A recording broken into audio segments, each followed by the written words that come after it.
ಕಾಲಿವುಡ್ ನಟ ಕಮಲ್ ಹಾಸನ್ ಅವರ ವಿವಾದಾತ್ಮಕ ಹೇಳಿಕೆ ಕೊಟ್ಟಾದ್ಮೇಲೆ ಅದರ ಪ್ರಯತ್ನ ಮಾಡಿದ್ರು ಸ್ಪಷ್ಟನೆ ಕೊಡುವಂತ ರೀತಿಯಲ್ಲಿ. ಅಂದ್ರೆ ಕ್ಷಮೆಯನ್ನ ಕೋರೋ ಬದಲು ಸಮರ್ಥನೆಯನ್ನ ಮಾಡಿಕೊಂಡ್ರು. ಈ ಕುರಿತು ಕನ್ನಡಿಗರು ಮತ್ತೆ ಬೇಸರ ವ್ಯಕ್ತಪಡಿಸಿದ್ರು. ಇದಾದ್ಮೇಲೆ ಶಿವರಾಜ್ ಕುಮಾರ್ ಅವರು ಸಹ ಆ ಒಂದು ಸಂದರ್ಭದಲ್ಲಿ ಉಪಸ್ಥಿತರಿದ್ರು ಅನ್ನುವಂತಹ ಕಾರಣಕ್ಕೆ ನಿನ್ನೆ ಅಷ್ಟೇ ಈ ಕುರಿತು ರಿಯಾಕ್ಟ್ ಮಾಡಿದ್ರು.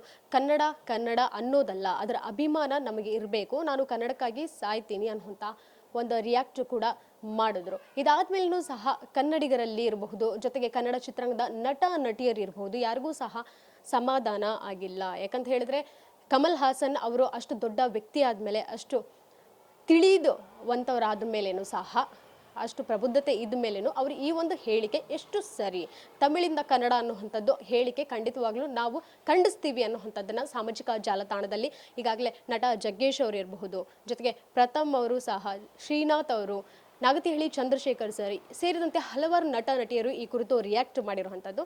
ಆದರೆ ಇನ್ನಷ್ಟು ದಿನ ಆದಮೇಲೆ ಏನಾಗುತ್ತೆ, ಕಮಲ್ ಹಾಸನ್ ಅವರ ತಗ್ ಲೈಫ್ ಸಿನಿಮಾ ರಿಲೀಸ್ ಆಗುತ್ತಾ ಕರ್ನಾಟಕದಲ್ಲಿ ಅನ್ನುವಂಥ ಒಂದು ಪ್ರಶ್ನೆ ಕೂಡ ಇದೆ. ಸದ್ಯ ಈ ಕುರಿತು ಮಾತನಾಡೋದಕ್ಕೆ ನಮ್ಮೊಟ್ಟಿಗೆ ಕನ್ನಡ ಪರ ಚಿಂತಕರು, ಲೇಖಕರು ಕೆ ರಾಜ್ಕುಮಾರ್ ಅವರು ಇದ್ದಾರೆ. ಅವ್ರನ್ನೇ ಮಾತಾಡಿಸ್ತಾ ಹೋಗ್ತೀನಿ. ಇವರು ಗೋಕಾಕ್ ಚಳುವಳಿ ನಡೆಯುವಂತಹ ಸಂದರ್ಭದಲ್ಲಿ ರಾಜ್ಕುಮಾರ್ ಸರ್ಗೆ ಕನ್ನಡವನ್ನ ಹೇಳಿಕೊಟ್ಟಂಥವ್ರು.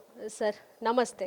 ನಮಸ್ಕಾರ ಸರ್, ನಿಮ್ಗೆ ಈಗಾಗಲೇ ಗಮನಕ್ಕಿರುತ್ತೆ ಒಂದಷ್ಟು ದಿನ ಏನೇನು ಆಗ್ತಾ ಇತ್ತು, ಕಮಲ್ ಹಾಸನ್ ಅವರು ಯಾಕೆ ಈ ಹೇಳಿಕೆ ಕೊಟ್ಟಿರಬಹುದು, ಅವ್ರಿಗೆ ಹೇಳೋವಂಥ ಪ್ರಯತ್ನ ಬೇರೆ ಆಗಿರಬಹುದು ಏನೋ, ಆದರೆ ಬೇರೆ ರೀತಿ ಮಿಸ್ಕನ್ಸೆಪ್ಷನ್ ಆಗಿರಬಹುದು ಅಥವಾ ಮಿಸ್ಅಂಡರ್ಸ್ಟ್ಯಾಂಡ್ ಆಗಿರಬಹುದು ಅಂತ.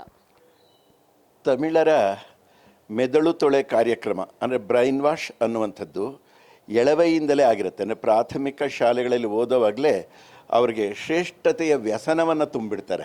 ನಮ್ಮ ಭಾಷೆಯೇ ಶ್ರೇಷ್ಠ, ನಮ್ಮದೇ ಜಗತ್ತಿನಲ್ಲಿ ತುಂಬ ಹಳೆಯ ಭಾಷೆ, ಇಡೀ ಜಗತ್ತಿನ ಭಾಷೆಗಳೆಲ್ಲ ಹುಟ್ಟಿರೋದು ತಮಿಳಿನಿಂದ ಅಂತ ಅವರು ತಮಗೆ ತಾವೇ ಹೇಳಿಕೊಂಡು ಹೋಗ್ತಾರೆ. ಅದಕ್ಕೆ ಯಾವ ಆಧಾರಗಳು ಕೂಡ ಭಾಷಾ ವೈಜ್ಞಾನಿಕವಾದ ಆಧಾರಗಳು ಇಲ್ಲ. ಅವರ ಮೌಢ್ಯ, ಅವರ ಭ್ರಮೆ, ಅವರ ಮೇಲರಿಮೆ ಇದೆಯಲ್ಲ, ಆ ಕಾರಣಗಳಿಂದ ಕಮಲ ಹಾಸನ್ ಕೂಡ ದಾರಿ ತಪ್ಪಿದ್ದಾರೆ. ದಾರಿ ತಪ್ಪಿದ ಮೇಲೆ ಅದನ್ನು ತಿಳ್ಕೊಳ್ಬೇಕಾಗಿತ್ತು, ಅವರು ತಿದ್ದಿಕೊಳ್ಳಬೇಕಾಗಿತ್ತು, ಕ್ಷಮೆಯನ್ನು ಕೇಳಬೇಕಾಗಿತ್ತು.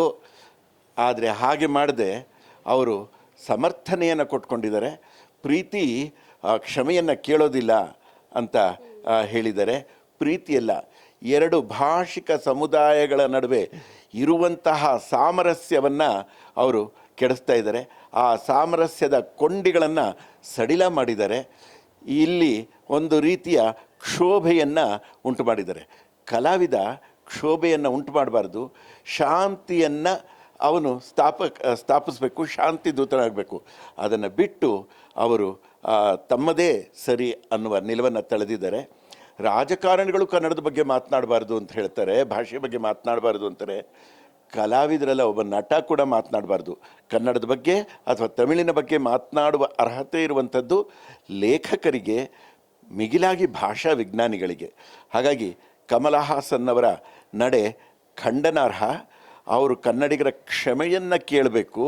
ಆ ಕ್ಷಮೆಯನ್ನು ಸೋನು ನಿಗಮ್ ಕೇಳಿದ್ನಲ್ಲ, ಒಂದು ಕಾಟಾಚಾರಕ್ಕೆ, ಆ ಥರ ಇರಬಾರ್ದು.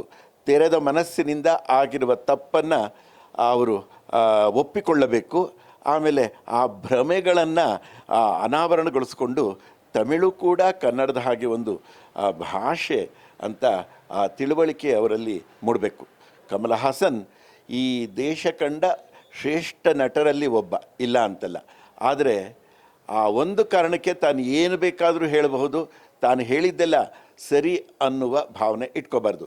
ಹಿಂದೆ ಕೂಡ ಅವರು ರಾಜಕಾರಣಕ್ಕೆ ಪ್ರವೇಶಿಸಿದಾಗ ಕೆಲವು ವರ್ಷಗಳ ಹಿಂದೆ ಕಾವೇರಿ ಜಲವಿವಾದದ ಬಗ್ಗೆನೂ ಕೂಡ ಖ್ಯಾತೆ ತೆಗೆದಿದ್ದರು. ಅದು ತಪ್ಪು ಅಂದರೆ ಆ ತಪ್ಪು. ಆ ಓಘದಲ್ಲಿ, ಆ ರಾಜಕೀಯ ವಿಚಾರದ ಆ ಸಂದರ್ಭದಲ್ಲಿ ಅದು ಅಷ್ಟು ಜನರ ಗಮನಕ್ಕೆ ಬರಲಿಲ್ಲ. ಕನ್ನಡವನ್ನು ಪ್ರೀತಿಸುವಂತಹ ವ್ಯಕ್ತಿ ಕಮಲ ಹಾಸನ್ ಅಂತ ಅಂದ್ಕೊಂಡಿದ್ವಿ. ಅವರು ದ್ವೇಷವನ್ನು, ವಿಷವನ್ನು ಇಟ್ಕೊಂಡಿದ್ದಾರೆ. ಒಂದು ನಾಗರದ ಹಾಗೆ ಆ ವಿಷವನ್ನು ಅವರು ಕಾರ್ಕೊಂಡಿದ್ದಾರೆ. ತಿರುವನಂತಪುರದಲ್ಲಿ ನಿನ್ನೆ ಅವರ ಮಾತನಾಡಿದ್ದು, ಅವರು ಕನ್ನಡವನ್ನು ಕುರಿತು ಆಡಿದ ಮಾತು ಕ್ಷಮಾರ್ಹ ಅಲ್ಲ. ಅದನ್ನು ಅವರು ಹಿಂತೆಗೆದುಕೊಳ್ಬೇಕು. ಇನ್ನು ಶಿವರಾಜ್ ಕುಮಾರ್ ಅವರು ಅದೇ ಸಭೆಯಲ್ಲಿ ಅವರು ಆಡಿದ ಯಾವ ಮಾತುಗಳನ್ನು ಆಡಿದ್ರು ಕನ್ನಡವನ್ನು ಕುರಿತಂತೆ ತಮಿಳು ಭಾಷೆ, ಕನ್ನಡ ತಮಿಳು ಜನ್ಯ ಅಂತ ಹೇಳಿದ್ದಾರೆ. ಜನ ತಿಳ್ಕೋಬೇಕು, ಕನ್ನಡ ತಮಿಳು ಜನ್ಯವೂ ಅಲ್ಲ, ಸಂಸ್ಕೃತ ಜನ್ಯವೂ ಅಲ್ಲ, ಅದು ದ್ರಾವಿಡ ಮೂಲದ್ದು. ಮೂಲ ದ್ರಾವಿಡ ಒಂದು ಭಾಷೆಯಿಂದ, ಒಂದು ಒಟ್ಟು ಭಾಷೆಯಿಂದ ಅದು ಕವಲು ಒಡೆದದ್ದು. ಆ ಕವಲು ಒಡೆಯುವಾಗ ತಮಿಳು, ಕನ್ನಡ, ತುಳು, ಮಲಯಾಳಂ ಹೀಗೆ 5 ಭಾಷೆಗಳು ಬಂದವು. ಒಟ್ಟು ದ್ರಾವಿಡ ಭಾಷೆಗಳ ಸಂಖ್ಯೆ ಕಮಲ್ ಹಾಸನ್ ಅವರೇ ತಿಳ್ಕೊಳ್ಳಿ 248 ಭಾಷೆಗಳು. ಇವತ್ತು ಉಳಿದಿರುವ ಭಾಷೆಗಳ ಸಂಖ್ಯೆ ಕೇವಲ 22. ಅದರಲ್ಲಿ ತಮಿಳು ಒಂದು, ಕನ್ನಡವೂ ಒಂದು. ತಮಿಳಿನ ಶ್ರೇಷ್ಠತೆ ಅದು ಒಂದಷ್ಟು ಪ್ರಾಚೀನ ಅನ್ನೋ ಕಾರಣಕ್ಕೆ ಹಿಗ್ಗುವಂಥದ್ದಲ್ಲ. ವರ್ತಮಾನದ ಸಂದರ್ಭದಲ್ಲಿ ಕನ್ನಡ ತನ್ನ ಶ್ರೇಷ್ಠತೆಯನ್ನು ಮೆರೆದಿದೆ, ತನ್ನ ಇರುವನ್ನು ದಾಖಲಿಸಿದೆ. ಆಧುನಿಕ ಸಾಹಿತ್ಯಕ್ಕೆ ನೀಡುವಂತಹ ಭಾರತದ ಶ್ರೇಷ್ಠ ಪ್ರಶಸ್ತಿ, ಜ್ಞಾನಪೀಠ ಪ್ರಶಸ್ತಿ 8 ಸಲ ತಗೊಂಡಿದೆ. ಇವರ ತಮಿಳಿಗೆ ಅದು ಕೇವಲ 2 ಸಲ ಲಭಿಸಿದೆ. ಇಡೀ ದೇಶದಲ್ಲಿ ನಾವು ಒಂದು 2 ಸಲ ಸರಸ್ವತಿ ಸಮ್ಮಾನ್ ಪ್ರಶಸ್ತಿ ಅಂತ ತಗೊಂಡ್ರೆ ತಮಿಳು 1 ಸಲನೂ ತಗೊಂಡಿಲ್ಲ. ಇತ್ತೀಚೆಗೆ ನಮ್ಮ ಬಾನು ಮುಷ್ತಾಕ್ ಬೂಕರ್ ಪ್ರಶಸ್ತಿಯನ್ನು ತಗೊಂಡಿದ್ದಾರೆ. ತಮಿಳು ಅದಕ್ಕೆ ಪಾತ್ರವಾಗಿಲ್ಲ ಇದುವರೆಗೆ. ಹಾಗೆಯೇ ರಾಜಾಜಿ ಪ್ರಶಸ್ತಿ, ಗೋಯಂಕಾ ಪ್ರಶಸ್ತಿ, ಕಬೀರ್ ಸಮ್ಮಾನ್ ಪ್ರಶಸ್ತಿ, ಕುಮಾರನ್ ಆಶಾನ್ ಪ್ರಶಸ್ತಿ, ಹೀಗೆ ಅನೇಕ ಪ್ರಶಸ್ತಿಗಳನ್ನು ರಾಷ್ಟ್ರಮಟ್ಟದಲ್ಲಿ ತಗೊಂಡಿದೆ. ರಾಷ್ಟ್ರಮಟ್ಟದಲ್ಲಿ ತಗೊಂಡಿರೋದ್ರ ಜೊತೆಗೆ ಸ್ವೀಡನ್ ದೇಶ ಡಾಕ್ಟರ್ ಶಿವರಾಮ್ ಕಾರಂತ್ ಅವರ ಯಕ್ಷಗಾನ ಮತ್ತು ಬಯಲಾಟ ಕೃತಿಗೆ ಪ್ರಶಸ್ತಿಯನ್ನು ಕೊಟ್ಟಿದೆ. ಹೀಗೆ ಕನ್ನಡ ತನ್ನ ಸಾರಸ್ವತ ಹಿರಿಮೆಯನ್ನು ದಾಖಲಿಸ್ತಾನೆ ಬಂದಿದೆ. ನಮ್ಮ ಹಳಗನ್ನಡದ ವಿಚಾರ ತಗೊಂಡ್ರೆ ರನ್ನ, ಪಂಪ, ಜನ್ನ, ನಾಗವರ್ಮ, ಕುಮಾರವ್ಯಾಸ, ಲಕ್ಷ್ಮೀಶ, ಹರಿಹರ, ರಾಘವಾಂಕ, ಮತ್ತು ನಮ್ಮ ನಡುಗನ್ನಡ ತಗೊಂಡ್ರೆ ಬಸವಣ್ಣ, ಅಕ್ಕಮಹಾದೇವಿ ಮತ್ತು ಎಲ್ಲ ಅಲ್ಲಮಪ್ರಭು, ಹೀಗೆ ಶರಣರು. ದಾಸ ಪರಂಪರೆ ನಮಗೆ ಇದೆ. ಪುರಂದರದಾಸರು, ಕನಕದಾಸರು, ವ್ಯಾಸರಾಜರು, ವಿಜಯದಾಸರು, ಹೀಗೆ ಶ್ರೇಷ್ಠ ಪರಂಪರೆ ಇದೆ. ಇಡೀ ಜಗತ್ತಿಗೆ ಸ್ವೋಪಜ್ಞತೆಯನ್ನು ಉಳ್ಳಂತಹ ಸಾಹಿತ್ಯವನ್ನು ಕೊಟ್ಟಿದ್ದು ಕನ್ನಡ. ಅದು ವಚನ ಸಾಹಿತ್ಯ. ಇನ್ನೊಂದು ಕಡೆ ಕನ್ನಡವನ್ನು ಪೂಜಾರ್ಹ ಭಾಷೆಯನ್ನಾಗಿ ಮಾಡಿದ್ದು ದಾಸ ಸಾಹಿತ್ಯ. ಕನ್ನಡ ಈ 2 ಕಾಣಿಕೆಗಳು, ಯಾವುದು ದಾಸ ಸಾಹಿತ್ಯ ಮತ್ತು ವಚನ ಸಾಹಿತ್ಯ, ತಾಯಿ ಭಾರತಿ 2 ಕಣ್ಣುಗಳು ಅಷ್ಟೇ ಇಲ್ಲ, ವಿಶ್ವ ಸಾಹಿತ್ಯದ 2 ಕಣ್ಣುಗಳು ಕೂಡ ಹೌದು. ಕಮಲ ಹಾಸನ್ ಕಕಾರಲೋಪ ಅಂತ ಜನ ಅಂದ್ಕೊಳ್ಳೋ ಹಾಗೆ ಆಗಬಾರ್ದು. 3 ಅಕ್ಷರ ಇರಬೇಕು ಅವ್ರ ಪದದಲ್ಲಿ, ಕೊನೆಯ 2 ಅಕ್ಷರಗಳಿದ್ದರೆ ಸಾಲದು. ಕಮಲ ಹಾಸನ್ ಕ್ಷಮೆ ಕೇಳಬೇಕು, ಇಲ್ಲದೇ ಇದ್ದರೆ ಅವರ ಚಿತ್ರಗಳನ್ನು ಇಲ್ಲಿ ಬಿಡುಗಡೆ ಕಾಣೋದಕ್ಕೆ ಕನ್ನಡ ಪರ ಸಂಘಟನೆಗಳು ಬಿಡೋದಿಲ್ಲ. ಮುಖ್ಯಮಂತ್ರಿಗಳು ಕೂಡ ಚುಟುಕಾಗಿ ಪ್ರತಿಕ್ರಿಯಿಸಿದ್ದಾರೆ, ಅದನ್ನು ಸ್ವಾಗತಿಸ್ತೇನೆ. ಇನ್ನು ಭಾಷೆ ಇತಿಹಾಸ ಬಂದರೆ ಕನ್ನಡ 5ನೇ ಶತಮಾನಕ್ಕೆ ಸೇರುತ್ತೆ. ಅಂದರೆ ಕ್ರಿಸ್ತಶಕ 450ನೇ ಇಸ್ವಿಯಲ್ಲಿ ಹಾಸನ ಜಿಲ್ಲೆಯ ಬೇಲೂರು ತಾಲ್ಲೂಕಿನ ಹಲ್ಮಿಡಿ ಎಂಬ ಹಳ್ಳಿಯಲ್ಲಿ ಒಂದು ಶಿಲಾಶಾಸನ ಸಿಗತ್ತೆ. ಆ ಶಾಸನದ ಭಾಷೆ ಕನ್ನಡ. ಅದೊಂದು ರಾಜಾಜ್ಞೆ, ಅಂದರೆ ಕನ್ನಡ ಆಡಳಿತದಲ್ಲಿ ಬಳಕೆ ಆಗ್ತಿತ್ತು ಅನ್ನೋದಕ್ಕೆ ನಮಗೆ 1575 ವರ್ಷಗಳ ದಾಖಲೆ ಸಿಗತ್ತೆ. ತಮಿಳಿಗೂ ಕೂಡ ದಾಖಲೆ ಇದೆ. ಕ್ರಿಸ್ತಪೂರ್ವ 3ನೇ ಶತಮಾನದಲ್ಲಿ ಅನೇಕ ಶಾಸನಗಳು ಸಿಕ್ಕಿವೆ. ಆದರೆ ಹಳಗನ್ನಡ ಅನ್ನುವ ಒಂದು ಕೃತಿ ಇದೆ. ಈ ದೇಶದ ಉದ್ದಾಮ ಸಂಶೋಧಕ ಷಡಕ್ಷರ ಶೆಟ್ಟರ್ ಬರೆದಿರೋದು. ಅದರಲ್ಲಿ ಅವರು ಆಧಾರ ಸಮೇತ ದಾಖಲಿಸ್ತಾರೆ. ಏನಂತ? ತಮಿಳು ಲಿಪಿ ಇದೆಯಲ್ಲ, ಅದು ಯಾವಾಗ ಪ್ರವರ್ಧಮಾನಕ್ಕೆ ಬಂತು, ವಿಕಾಸಗೊಳ್ತು ಅಂತಂದರೆ ಕನ್ನಡ ಲಿಪಿ ವಿಕಾಸಗೊಂಡ 300 ವರ್ಷಗಳಾದ ಮೇಲೆ ಅದು ವಿಕಸನಗೊಳ್ತು. ಈ ಜಗತ್ತಿನ ಸುಮಾರು 2000 ಕಟ್ ಮಾಡಿದ್ದು, ಈ ಜಗತ್ತಿನಲ್ಲಿ 2245 ಭಾಷೆಗಳು ಉಳ್ಕೊಂಡಿವೆ. ಆ ಭಾಷೆಗಳ ಪೈಕಿ 5% ಭಾಷೆಗಳಿಗೆ ಮಾತ್ರ ಲಿಪಿ ಇರೋದು. ಆ ಲಿಪಿಯುಳ್ಳ ಭಾಷೆಗಳ ಪೈಕಿ ಕನ್ನಡ ಅತ್ಯಂತ ಸುಂದರವಾದ ಲಿಪಿಯನ್ನು ಪಡೆದಿದೆ. ಕನ್ನಡದ ಲಿಪಿಯನ್ನು ವಿಶ್ವದ ಲಿಪಿಗಳ ರಾಣಿ ಅಂತ ವಿನೋಬಾ ಭಾವೆ ಅವರು ಕರೆದರು. ಅವರು ಕರೆದ ಮೇಲೆ, ಹಾಗೆ ಹೇಳಿದ ಮೇಲೆ ಒಂದಷ್ಟು ದಶಕಗಳು ಆದಮೇಲೆ ಅಮೆರಿಕದ ವಾಷಿಂಗ್ಟನ್ನಲ್ಲಿ ವಿಶ್ವಲಿಪಿ ಪ್ರದರ್ಶನ ನಡೀತು. ಆ ವಿಶ್ವಲಿಪಿ ಪ್ರದರ್ಶನದಲ್ಲಿ ಕನ್ನಡ ಲಿಪಿಯನ್ನು ಜಗತ್ತಿನ ಅತ್ಯಂತ ಸುಂದರವಾದ, ತಾರ್ಕಿಕವಾದ, ವೈಜ್ಞಾನಿಕವಾದ ಲಿಪಿ ಅಂತ ಕರೀತು. ಅದೇನು ಸ್ಪರ್ಧೆ ಆಗಿರಲಿಲ್ಲ, ಅದು ಒಂದು ಪ್ರದರ್ಶನ. ಎಲ್ಲ ಲಿಪಿಗಳನ್ನು ನೋಡಿ ಕನ್ನಡದಲ್ಲಿ ನಾವು ಆಡುವ ಎಲ್ಲ ಧ್ವನಿಗಳಿಗೂ ಕೂಡ, ಸಂಗತ ಧ್ವನಿಗಳಿಗೂ ಕೂಡ ನಿರ್ದುಷ್ಟವಾಗಿ, ಖಚಿತವಾಗಿ, ತಾರ್ಕಿಕವಾಗಿ ಅದನ್ನು ದೃಶ್ಯಿಕ ರೂಪದಲ್ಲಿ ಪ್ರತಿನಿಧಿಸುವಂತಹ ಅವಕಾಶ ನಮ್ಮ ಲಿಪಿಗಿದೆ. ಅದೆಷ್ಟು ಕೊರತೆಗಳಿದೆ ತಮಿಳಲ್ಲಿ. 25 ವ್ಯಂಜನಗಳ ಪೈಕಿ 11 ವ್ಯಂಜನಗಳಲ್ಲಿರೋದು. ಅಲ್ಲಿ ಅಪಭ್ರಂಶಗಳೇ ಆ ತಮಿಳನ್ನು ಆಳ್ತಾ ಇದೆ. ಸಂಸ್ಕೃತವಿಲ್ಲ ಅಂತಾರೆ. 30% ಸಂಸ್ಕೃತ ಪದಗಳು ತಮಿಳಲ್ಲಿವೆ. ಆದರೆ ಅದಕ್ಕೆ ಬೇಕಾದಂತಹ ಅಕ್ಷರಗಳನ್ನು, ಧ್ವನಿಗಳನ್ನು ಅವರು ತಗೊಂಡಿಲ್ಲ.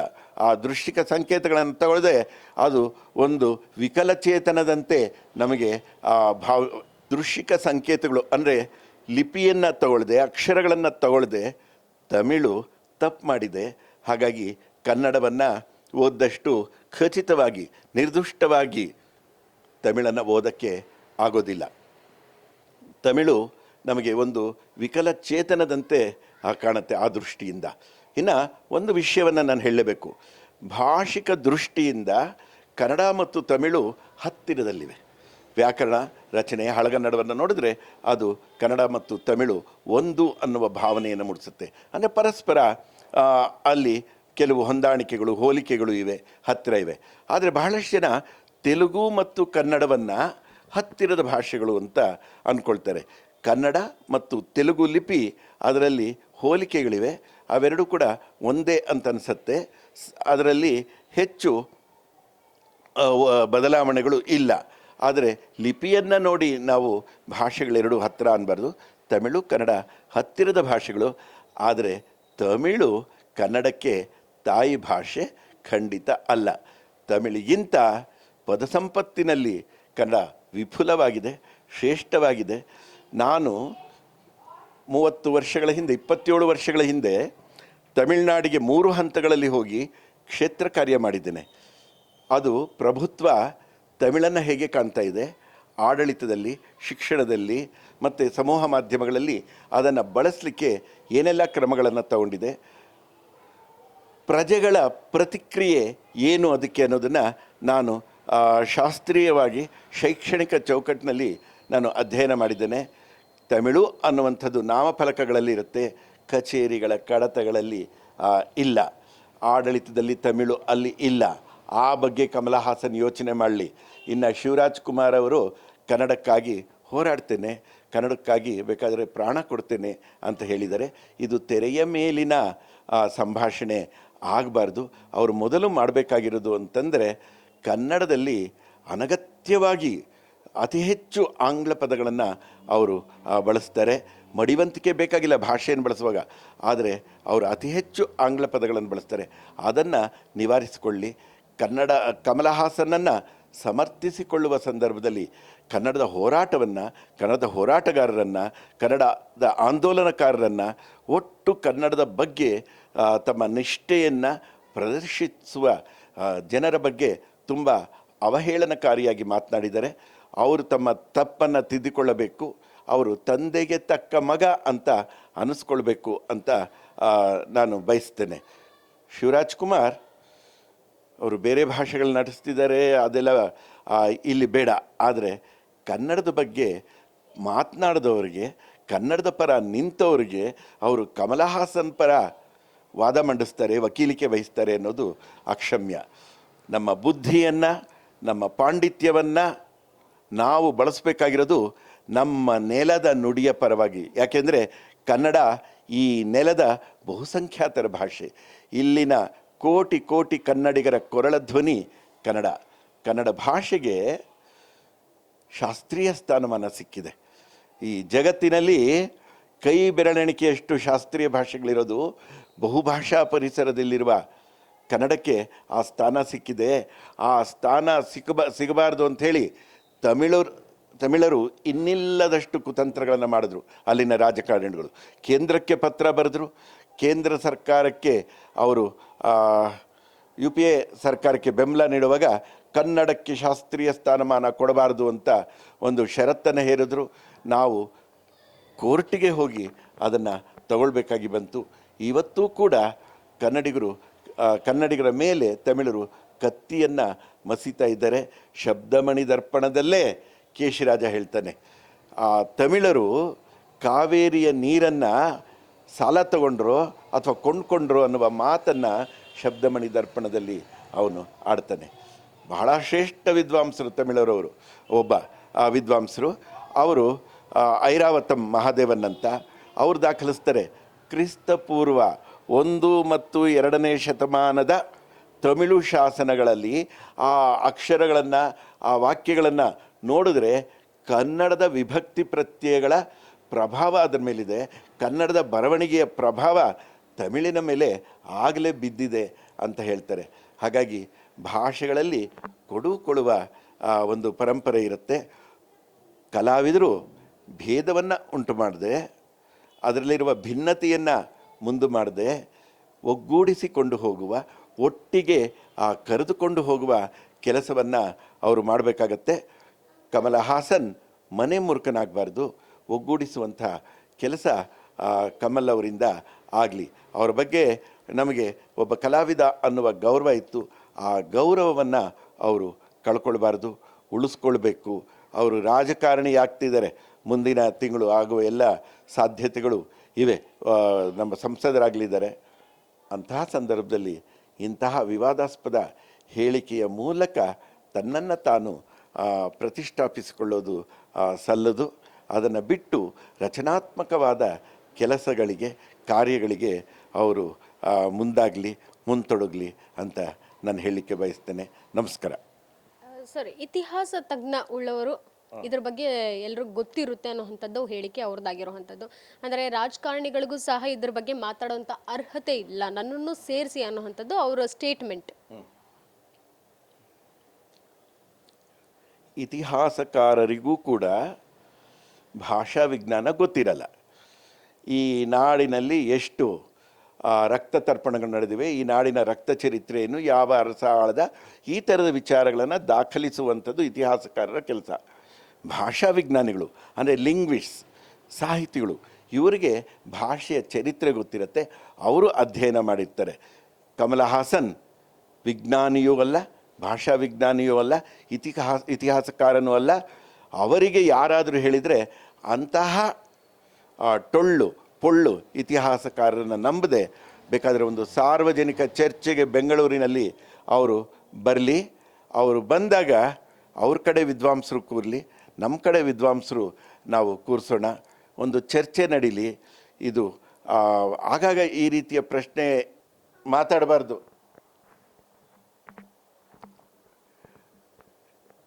ಆ ರೀತಿಯ ಒಂದು ಚರ್ಚೆ ನಡೀಲಿ, ಆರೋಗ್ಯಕರ ಸಂವಾದ ಇಲ್ಲಿ ಏರ್ಪಡಿಸೋಣ. ಅವರು ಮುಂದಕ್ಕೆ ಬರಲಿ. ಶಿವರಾಜ್ ಕುಮಾರ್ ಅವರು ಕೂಡ ಬರಲಿ.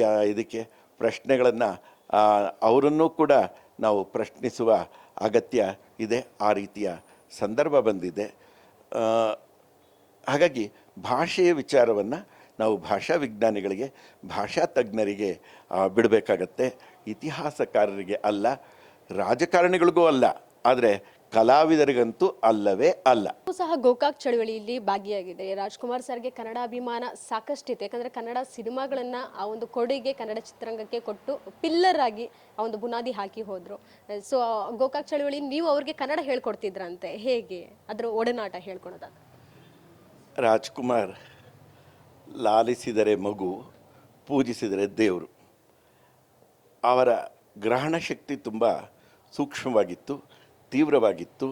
ಅವರ ಜ್ಞಾಪಕ ಶಕ್ತಿ ಅದ್ವಿತೀಯ. ಗೋಕಾಕ್ ಚಳವಳಿಯ ಸಂದರ್ಭದಲ್ಲಿ ಚಳವಳಿ ಸ್ವಲ್ಪ ಸೊರಗಿದಾಗ ಅದರ ತೀವ್ರತೆಯನ್ನು ಹೆಚ್ಚಿಸೋದಕ್ಕೆ ಅವರಿಗೆ ಅಖಿಲ ಕರ್ನಾಟಕ ಕೇಂದ್ರ ಕನ್ನಡ ಕ್ರಿಯಾ ಸಮಿತಿ ಒಂದು ಪತ್ರವನ್ನು ಬರೀತು, ಬಹಿರಂಗ ಪತ್ರವನ್ನು ಬರೀತು. ಅವರು ಬಂದರು. ಒಂದೇ ದಿನಕ್ಕೆ ಸರ್ಕಾರ ಅವರು ಬಂದಾಗ ಸ್ವಲ್ಪ ಇಲ್ಲಿ ಕಾನೂನು ಇದು ಏರ್ಪೇರಾಯಿತು. ಎರಡೇ ದಿನಗಳಲ್ಲಿ ಸರ್ಕಾರ ಗೋಕಾಕ್ ವರದಿಯನ್ನು ಆಂಶಿಕವಾಗಿ ಜಾರಿ ಮಾಡೋದಕ್ಕೆ ರಾಜ್ಕುಮಾರ್ ಲಾಲಿಸಿದರೆ ಮಗು, ಪೂಜಿಸಿದರೆ ದೇವರು. ಗೋಕಾಕ್ ಚಳವಳಿಯ ಸಂದರ್ಭದಲ್ಲಿ ನಮ್ಮ ಒಂದು ಕರೆಗೆ ಹೋಗೊಟ್ಟು ಒಂದು ಬಹಿರಂಗ ಪತ್ರ ಬರೆದ್ರೆ ಅದಕ್ಕೆ ಹೋಗೊಟ್ಟು ಚಳವಳಿಯ ಕಣಕ್ಕೆ ಬರ್ತಾರೆ. ಬಂದಾಗ ಅವ್ರು ಹೇಳಿದ ಒಂದೇ ಮಾತು, ನನಗೆ ಇದ್ರ ಬಗ್ಗೆ ಏನೂ ಗೊತ್ತಿಲ್ಲ, ನೀವು ಏನು ಹೇಳಿ ಅಂದರೆ ಅದನ್ನು ಹೇಳ್ತೇನೆ, ಎಲ್ಲಿಗೆ ಬನ್ನಿ ಅಂದರೆ ಒಬ್ಬ ಕಾರ್ಯಕರ್ತನಾಗಿ ನಿಮ್ಮ ಜೊತೆಯಲ್ಲಿ ಇರ್ತೇನೆ, ನಾನು ನಾಯಕನಾಗಿ ಬರೋದಿಲ್ಲ ಅಂತ ಹೇಳ್ತಾರೆ. ಅವರ ದೊಡ್ಡತನ, ಅವರ ಕನ್ನಡದ ಪ್ರೀತಿ ಅಪರೂಪವಾದದ್ದು, ಅದ್ವಿತೀಯವಾದದ್ದು, ಅದು ತುಂಬ ಸಹಜವಾದದ್ದು. ಕನ್ನಡ ಅನ್ನುವಂಥದ್ದು ರಾಜ್ಕುಮಾರ್ಗೆ ಅವರ ಹೃದಯದ ಸಹಜ ತರಂಗ ಆಗಿತ್ತು. ನಾನು ಅವರ ಜೊತೆ ಸೇರಿಕೊಂಡಿದ್ದು ಅವರಿಗೆ ಕನ್ನಡವನ್ನು ಹೇಳ್ಕೊಳ್ಳಿಲ್ಲ ನಾನು. ಗೋಕಾಕ್ ವರದಿ ಅಂದರೆ ಏನು, ಅದರ ಅನುಷ್ಠಾನ ಹೇಗೆ ಮಾಡಬೇಕು, ಅದರ ಸಾಧ್ಯತೆಗಳನ್ನು ಕುರಿತು ಅವರ ಜೊತೆಯಲ್ಲೇ ಇದ್ದು ಅವರ ಪಕ್ಕದಲ್ಲೇ ಕೂತು ಅವರಿಗೆ ಹೇಳ್ಕೊಟ್ಟಿದ್ದೇನೆ. ಒಂದು ಕಡೆ ಪಾರ್ವತಮ್ಮ, ಒಂದು ಕಡೆ ರಾಜ್ಕುಮಾರ್ ಅವರು ಬಹಳ ಬೇಗನೆ ಕಲಿತರು. ಯಾವ ಕಾಗದ ಮತ್ತು ಲೇಖನಿಯನ್ನು ಬಳಸಿ ನಾನು ಹೇಳಿದ ಅಂಶಗಳನ್ನು ಅವರು ದಾಖಲು ಮಾಡಿಕೊಳ್ದೇನೆ ಅವರ ಸ್ಮರಣ ಶಕ್ತಿಯ ಮೂಲಕ, ನೆನಪಿನ ಮೂಲಕವೇ ಅಷ್ಟನ್ನು ಕೂಡ ಅವರು ಒಪ್ಪಿಸಿದ್ರು ನನಗೆ, ಹೀಗೆ ಅಂತ. ಅದರ ಜೊತೆಗೆ ಅವ್ರಿಗೊಂದು ಭರವಸೆ ಬಂತು, ನಂಬಿಕೆ ಬಂತು. ಹೇಗೆ ಗೊತ್ತಿಲ್ಲದೇ ಇರೋ ಅನೇಕ ವಿಚಾರಗಳನ್ನು, ವಿಶೇಷವಾಗಿ ಪೌರನೀತಿಗೆ ಪಟ್ಟಿರೋ ವಿಚಾರಗಳನ್ನು, ಅಂದರೆ ಸಿವಿಕ್ಸ್ಗೆ ಸಂಬಂಧಪಟ್ಟ ವಿಚಾರಗಳನ್ನು ಅವರು ಕೇಳಿ ತಿಳ್ಕೊಂಡ್ರು. MP ಅಂದರೆ ಏನು, MLA ಅಂದರೆ ಏನು, 144ನೇ ಸೆಕ್ಷನ್ ಅಂದರೆ ಏನು, ಕರ್ಫ್ಯೂ ಅಂದರೆ, ಕಂಡಲ್ಲಿ ಗುಂಡು ಅಂದರೆ ಏನು, ಇವೆಲ್ಲವನ್ನು ಕೇಳಿ ಅವರು ಮನದಟ್ಟು ಮಾಡಿಕೊಂಡ್ರು. ಅವೆಲ್ಲವನ್ನು ಕೂಡ ಅವರು ಆಮೇಲೆ ತುಂಬ ಜತನದಿಂದ ತಮ್ಮ ನೆನಪಲ್ಲಿ ಅವರು ಕಾಯ್ದುಕೊಂಡ್ರು. ರಾಜ್ಕುಮಾರ್ ಸರಳತೆಯ ಪ್ರತಿರೂಪ, ಒಬ್ಬ ಶಕಪುರುಷ ಆತ. ಅಂತಹ ವ್ಯಕ್ತಿ ಕನ್ನಡವನ್ನು ಪ್ರತಿನಿಧಿಸಿದ್ದು, ಕನ್ನಡದ ಹೋರಾಟದ ಮುಂಚೂಣಿಯಲ್ಲಿ ನಿಂತಿದ್ದರಿಂದ ಗೋಕಾಕ್ ವರದಿ ಅನ್ನೋದನ್ನು ಜಾರಿ ಮಾಡೋದಕ್ಕೆ ಸರ್ಕಾರ ಮುಂದಾಯಿತು. ಬೇರೆ ನಾವೆಲ್ಲ ಸ್ತಬ್ಧರಾಗಿದ್ರಿ ಅಂತಲ್ಲ, ಎಲ್ಲರೂ ಇದ್ವಿ. ಆದರೆ ಒಂದು ಪ್ರಭಂಜನ, ರಾಜ್ಕುಮಾರ್ ಅನ್ನುವಂಥದ್ದು ಒಂದು ಚಂಡಮಾರುತ, ಒಂದು ಬಿರುಗಾಳಿ. ಆ ಬಿರುಗಾಳಿಗೆ ನಡುಗಿ ವ್ಯವಸ್ಥೆಯೇ ಬದಲಾಗೋಯ್ತು, ಸರ್ಕಾರವೇ ಉರುಳಿ ಹೋಯಿತು. ಆಮೇಲೆ ರಾಜ್ಕುಮಾರ್ ಜೊತೆಗಿನ ಆ ನೆನಪುಗಳು ಇವತ್ತು ಕೂಡ ಹಸಿರಾಗಿವೆ. ಆ ಹಸಿರು ನೆನಪುಗಳನ್ನು ನೀವು ಮತ್ತೆ ಪ್ರಶ್ನೆ ಕೇಳೋದಕ್ಕೆ ಇಲ್ಲಿ ಹೇಳುವ ಹಾಗಾಯಿತು. ಇನ್ನು ಕಮಲ್ ಹಾಸನ್ ಅವರು ರಾಜ್ಯಸಭಾದಲ್ಲಿ ಇನ್ನೇನು ಭಾಗಿ ಆಗ್ತಾರೆ ಅನ್ನೋಂಥ ಮಾತು, ಚರ್ಚೆ ಕೇಳಿ ಬರ್ತಾ ಇದೆ.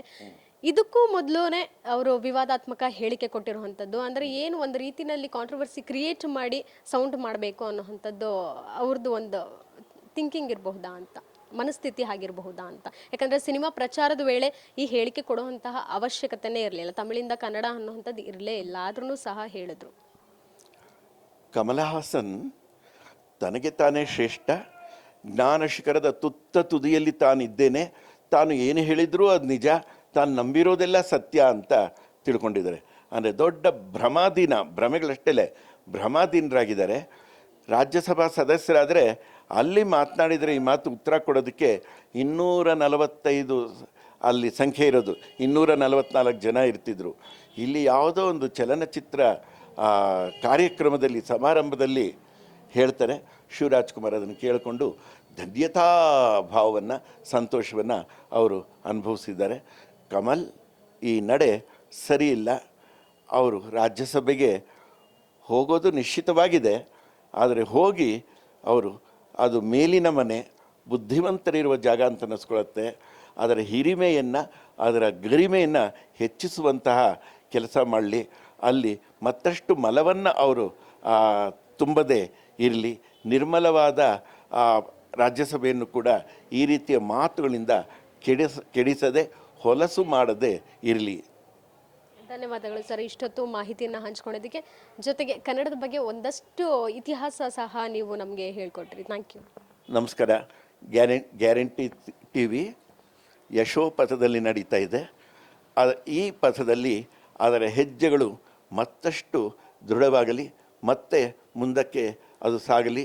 ಕನ್ನಡದ ಎಲ್ಲ ಸಕಾರಾತ್ಮಕ ಚಿಂತನೆಗಳನ್ನು ಅದು ಅಭಿವ್ಯಕ್ತಿಸೋದಕ್ಕೆ ಒಂದು ವೇದಿಕೆಯನ್ನು ನಮ್ಮ ಜನರಿಗೆ ಒದಗಿಸಿಕೊಳ್ಳಿ ಅಂತ ನಾನು ಬಯಸ್ತೇನೆ. ನಮಸ್ಕಾರ. ಸೊ ಇದಿಷ್ಟು ಲೇಖಕರು ಹಾಗೂ ಕನ್ನಡ ಪರ ಚಿಂತಕರು ಕೆ ರಾಜಕುಮಾರ್ ಅವರ ಮಾತಾಗಿತ್ತು. ಕ್ಯಾಮ್ರಾ ಪರ್ಸನ್ ಧನುಷ್ ಜೊತೆಗೆ Keerthi Patil, Guarantee News, Bengaluru. Guarantee News, ಸುದ್ದಿ ಖಚಿತ, ನ್ಯಾಯ ನಿಶ್ಚಿತ.